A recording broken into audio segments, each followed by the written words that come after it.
আমার কালকে চিঠি করে আমি না পড়ে আইছি আমি এখন ভাঙতে দেখতে দুই পাঁচটা আচ্ছা দখলের জায়গা ওই পাঁচটা লাগে এটার কোনো সম্পর্ক নাই আমাদের তো এভিনিউ এটা তো এই মার্কেট না তো এটা সিটির আন্ডারে মার্কেট দোকান টাকা দেওয়া আছে আমাদের সব কিছু দেওয়া আছে এই যে সব প্রমাণ আছে হ্যাঁ সব প্রমাণ আছে এই যে দোকান দিলে ওটা ট্রান্সফার হয়ে যাবে স্বাক্ষর আছে স্বাক্ষর আছে এটা যদি ভুয়া হইতো তাহলে আপনার একটু স্বাক্ষরটা থাকতো না এই দেখেন আরো আছে এই যে ঢাকা সিটি কর্পোরেশন লেখা আছে তো দেখেন আমাদের কোনো নোটিশও দেয়নি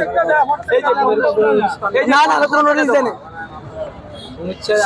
হ্যাঁ ওইটা ভাঙতে গিয়ে জায়গা ভাঙতে আছে যে এই পর্যন্ত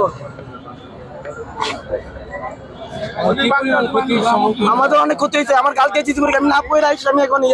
ভাঙতে দেখতে আপনার কিসের দোকান ছিল আমার দই দোকান দই এখন এটার জবাব কে দিবে আমাদের তো সব টাকা দেওয়া আছে ওনারা দেখা দিচ্ছে যে পর্যন্ত আমাদের ওই দোকান না বুঝিয়ে দিবে যে সিসি কমিশন দোকান না বুঝিয়ে দিবে কাগজগুলো নিয়ে যখন উনি বলতেছে যে আসলে লাড়িটা বাড়ি দিবা আমাদের একটাই দোকান আমাদের আর কিছু নেই আমাদের ব্যবসা তো আর কোনো ইয়া নাই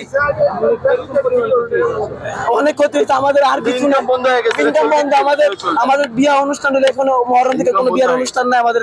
এখন আর কোনো ইয়া নাই ব্যবসা আমরা এই যে 3-4 মাস বসে থাকবো আপনি কি করেন আমি পড়াশোনা করি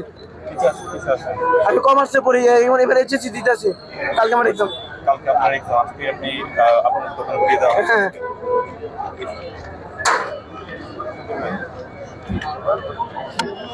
আপনি কালকে যাবো এখানে আমরা ধর্মঘট বলতে কিছু নাই আমাদের ওই পূর্ণাংশ দেন আমরা যাবো এই জন্য আমরা এখানে এই জমিটা আসলে এটা অরিজিনাল হচ্ছে সরকারি রোড একটা সিটি কর্পোরেশনের আওতাভুক্ত ওই সময় আমরা 91-তে এই জায়গায় দোকান দিয়েছি তারপর থেকে আমরা কিছু টাকা দিচ্ছি ওই যে বড় মার্কেটটা ওই যে দেওয়ার পরে ওই জায়গায় আমাদের বলছে আছে আইস না কাইল্লা কত সরকারি গেল আজকে প্রায় 20 বছর পর্যন্ত আমাদের এরকম করতে আছে এখন আমাদের হাইকোর্টের রায়ও আছে কাগজপত্র অলরেডি আছে আমরা 1 বছরের নিচ্ছি টাইমও নিচ্ছি তারপর প্রতি বছর তারা করতে আছে কি বলেছে আমাদের 1 বছর সময় দিচ্ছে এক বছরের টাইম দিয়েছে আমাদের সময় নিচ্ছে আমরা 1 বছরে কিন্তু তারা হঠাৎ করে অভিযোগ চালাচ্ছে কবে সময় দিয়েছে হাইকোর্ট এই যে 21/5/2025 সেই ডেটটা চলে গেল না 21/5/2025 রায় আসছে হাইকোর্টে 21/5/2025